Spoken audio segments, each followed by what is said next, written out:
প্রধানমন্ত্রী বেরোজগার ভাতা বেকার ছেলে মেয়েদের প্রতি মাসে দেওয়া হবে ৩,৫০০ টাকা করে। হ্যাঁ বন্ধুরা, নতুন স্কিমের মাধ্যমে আপনারা টাকাটা পেয়ে যাবেন।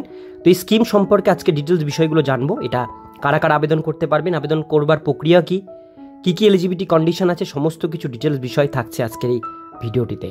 সেই জন্য ভিডিওটিকে স্কিপ না করে প্রথম থেকে শেষ পর্যন্ত মন দিয়ে দেখতে থাকুন। চ্যানেলে প্রথমবার হলে সাবস্ক্রাইব করে পাশের বেল আইকনটিকে বাজিয়ে রাখুন, কারণ আমরা এরকমই গুরুত্বপূর্ণ হেল্পফুল আপডেটগুলো আমাদের চ্যানেলে প্রতিনিয়ত আমরা দিয়ে থাকি। তো চলুন আজকের ভিডিওটিকে শুরু করা যাক।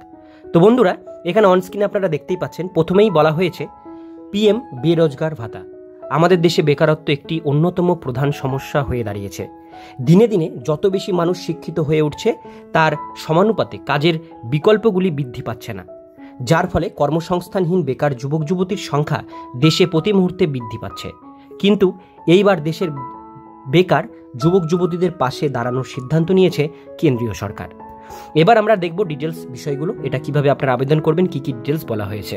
এখানে বলা হয়েছে কেন্দ্রীয় সরকারের পক্ষ থেকে শুরু করা হলো প্রধানমন্ত্রী বেরোজগারি ভাতা যোজনা। 2024 সালের নির্বাচনের পরেই এই যোজনার কথা ঘোষণা করা হয়েছে কেন্দ্রীয় সরকারের পক্ষ থেকে। দেশের বেকার মানুষদের সহায়তা প্রদান করার জন্যই মূলত এই প্রকল্পের সূচনা করা হয়েছে। এইবার এই ভাতা সম্পর্কে আমরা ডিটেলস বিষয়গুলো জানবো। এখানে বলা হয়েছে দেশে বিভিন্ন ধরনের চাকরি পাওয়ার জন্য বেশ কিছু টাকার প্রয়োজন হয়। এর পাশাপাশি কর্মসংস্থানহীন যুবকদের বিভিন্ন ধরনের সমস্যার মোকাবিলা করার জন্যই প্রধানমন্ত্রীর পক্ষ থেকে দেশের বেকার যুবক যুবতীদের জন্য এমন প্রকল্প নিয়ে আসা হয়েছে।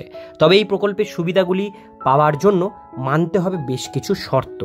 এই শর্তগুলো পূরণ করতে পারলে তবে আপনারা এই ভাতাটি কিন্তু পাবেন। প্রথমে আবেদনের যোগ্যতা বলা হয়েছে। 1 নম্বর বলা হয়েছে এই প্রকল্পে আবেদন করার জন্য আবেদনকারীর বয়স ন্যূনতম 18 বছর, ম্যাক্সিমাম 35 বছরের মধ্যে হতে হবে। 2 নম্বর বলা হয়েছে আবেদনকারীকে অন্ততপক্ষে দ্বাদশ শ্রেণী অর্থাৎ উচ্চ মাধ্যমিক পাশ করা থাকতে হবে। এর পাশাপাশি বিভিন্ন উচ্চশিক্ষার ডিগ্রি থাকলে এই প্রকল্পের জন্য আবেদন জানাতে পারবেন। 3 নম্বরে বলা হয়েছে আবেদনকারীকে অবশ্যই ভারতীয় একজন নাগরিক হতে হবে। 4 নম্বর সবথেকে গুরুত্বপূর্ণ শর্তটি হলো আবেদনকারীকে অবশ্যই দেশের বেকার যুবক যুবতীদের মধ্যে হতে হবে। কোনো রকম সরকারি বা বেসরকারি কাজের সঙ্গে যুক্ত থাকলে এই প্রকল্পের সুবিধা পাওয়া যাবে না। এইবার আমরা দেখব এটার আবেদন পদ্ধতি। এখানে বলা যায় সম্পূর্ণ অনলাইনের মাধ্যমে নিচে বলে দেওয়া হয়েছে ধাপগুলি অনুসরণ করে আপনাদের এটা আবেদন জানাতে হবে। কিভাবে আবেদন করবেন চলুন দেখে নেওয়া যায়। 1 নম্বরে প্রথমেই বলা হয়েছে প্রধানমন্ত্রী রোজগার ভাতা যোজনা 2024-এর অফিসিয়াল ওয়েবসাইটে আপনাদের ক্লিক করতে হবে। অফিসিয়াল ওয়েবসাইটের লিঙ্ক ডেসক্রিপশন বক্সে আপনাদের সুবিধার জন্য দিয়ে রাখবো। এরপরে 2 নম্বরে বলা হচ্ছে এরপর অফিসিয়াল ওয়েবসাইটে নিজের বাসস্থান, বয়স, শিক্ষাগত যোগ্যতার প্রমাণপত্র জমা করতে হবে। এরপর অনলাইনের মাধ্যমে সম্পূর্ণ আবেদনপত্রটি সঠিক তথ্য দিয়ে পূরণ করতে হবে। 4 নম্বর সর্বশেষে সম্পূর্ণ আবেদনটি সাবমিট করে দিলে তার কিছুক্ষণ পর যাচাই করে প্রক্রিয়া সমাপ্ত হলে আবেদনকারী এই যোজনার মাধ্যমে সমস্ত সুবিধা পেয়ে যাবেন। এইবার বলা হয়েছে এই প্রকল্পের মাধ্যমে কোন কোন সুবিধা পাওয়া যাবে।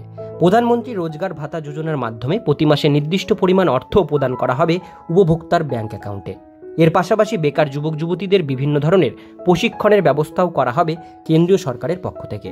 এছাড়া উপভোক্তাদের স্বাস্থ্য ও অন্যান্য প্রয়োজনীয় বিষয়ের উপরেও নজর দেওয়া হবে। এক্ষেত্রে বলে রাখি এই প্রকল্প কিন্তু শুধুমাত্র ভারতের অঙ্গরাজ্য ছত্তিশগড়েই শুরু হয়েছে, তবে আশা করা যাচ্ছে অতি শীঘ্রই ভারতের অন্যান্য সমস্ত অঙ্গরাজ্যগুলিতে এই প্রকল্প শুরু করে দেওয়া হবে।